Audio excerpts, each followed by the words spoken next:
অনুষ্ঠান বাড়ির মতন মাছের মাথা দিয়ে ছ্যাঁচড়া বাড়িতে কি কি উপকরণ দিয়ে বানিয়ে নিতে পারবেন সেটাই এই ভিডিওতে আপনাদের করে দেখাবো। বাই দ্য ওয়ে, আমি বৈশাখী, আপনারা দেখছেন ইজি কিচেন। আজকে আমার রেসিপি অনুষ্ঠান বাড়ির মতন মাছের মাথা দিয়ে ছ্যাঁচড়া। তাহলে ছ্যাঁচড়া বানানোর জন্য আমি প্রথমে মাছের মাথাটা ম্যারিনেট করে নেব। আমি এখানে দুটো ইলিশ মাছের মাথা নিয়েছি। আপনারা যে কোনো মাছের মাথা দিয়ে করে নিতে পারবেন। ইলিশ মাছের মাথাটা সামান্য নুন হলুদ দিয়ে মাথাগুলো ম্যারিনেট করে রাখতে হবে। এবার আমি ছ্যাঁচড়া বানানোর জন্য কিছু ভেজিটেবিল কেটে নেব। সবার প্রথম আমি এখানে কেটে নিচ্ছি কুমড়ো। কুমড়োটা আমি এখানে ডুমো ডুমো করে কেটে নেব। কুমড়োটা কাটার পর আমি এখানে কেটে নিচ্ছি পটল। পটলটা আমি এখানে এরকম বড় বড় করে কাটবো। পটলটা কাটা হয়ে গেলে আমি এখানে কেটে নেব আলু। আলুটা এরকম লম্বা করে কেটে আবার মাঝখান থেকে এক ফালি করে দিয়ে একটু ছোট করে নেব।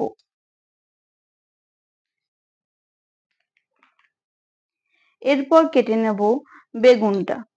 আমি এখানে এরকম বড় বড় করে রাখলাম কেটে।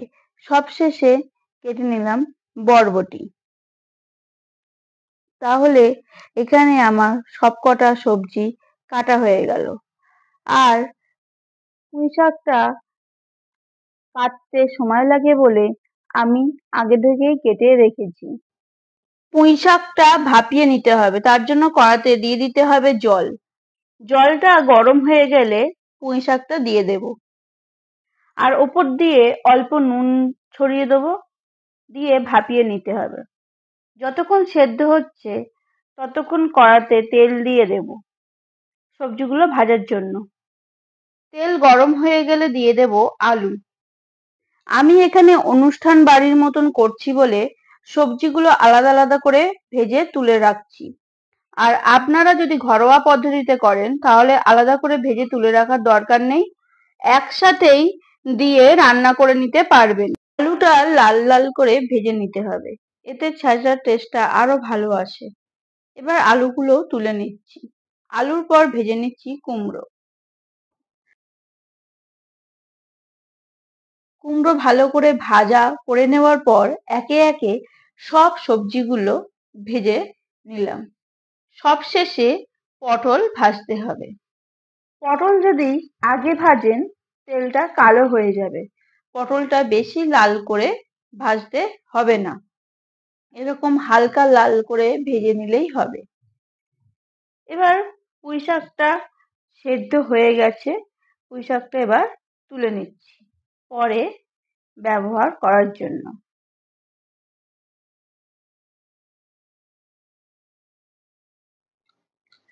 এবার মাছের মাথাগুলো উল্টে পাল্টে লাল লাল করে ভেজে নিতে হবে।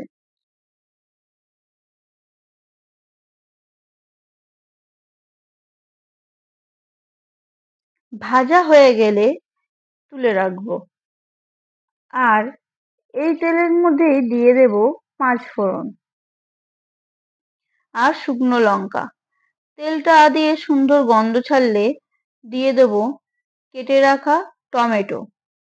টমেটোটা ভালো করে ভেজে নিতে হবে খানিকক্ষণ। ভেজে নিয়ে দিয়ে দেব গ্রেট করা আদা। আদার সাথে টমেটোটা একটু ভেজে নিয়ে এর মধ্যে দিয়ে দেব নুন, হলুদ, জিরে, ধনে আর কাশ্মীরি লঙ্কার গুঁড়ো।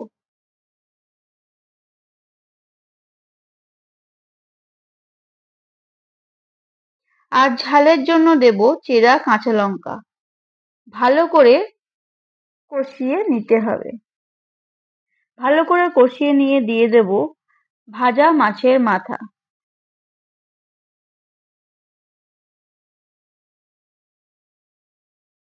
পারলে একটু এভাবে ভেঙে দেবেন, তাতে মাছের ফ্লেভারটা ভালো আসবে।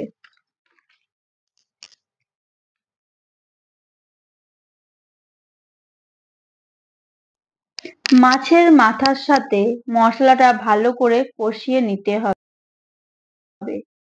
এরপর দিয়ে দেব ভেজে রাখা সবজিগুলো। সবজি দিয়ে ভালো করে কষিয়ে নিতে হবে।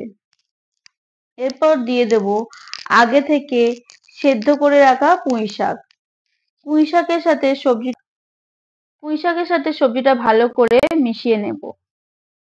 মেশানো হয়ে গেলে এবার গ্যাসের ফ্লেমটা লো করে ঢাকা দিয়ে 4-5 মিনিটের জন্য রান্না করে নিতে হবে।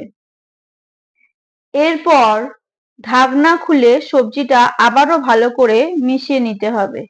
মিশিয়ে নিয়ে আবার ঢাকা দিয়ে হতে দিতে হবে 2 মিনিট।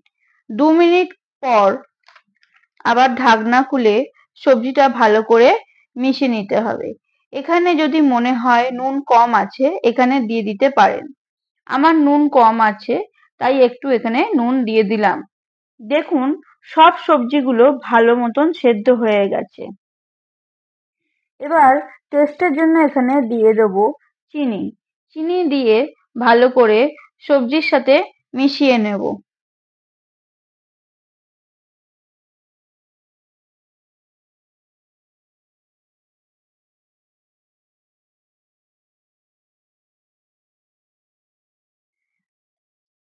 সবজি ঠান্ডা হয়ে গেলে কিন্তু জল ছাড়বে। যাতে জল না ছাড়ে ওই জন্য অল্প ময়দা দিয়ে ভালো করে মিশিয়ে নিতে হবে। ব্যাস ঠান্ডা হয়ে গেলে এটা থেকে আর জল ছাড়বে না।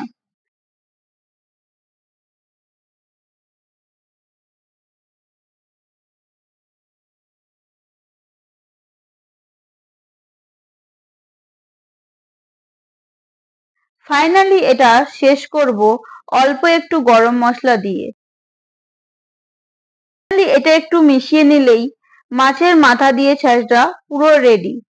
এবার গরম গরম পরিবেশন করে নেব। রেসিপিটা ভালো লাগলে কমেন্ট করে জানাবেন। দেখা হচ্ছে আরো একটা নতুন ভিডিওতে। সুস্থ থাকবেন, ভালো থাকবেন।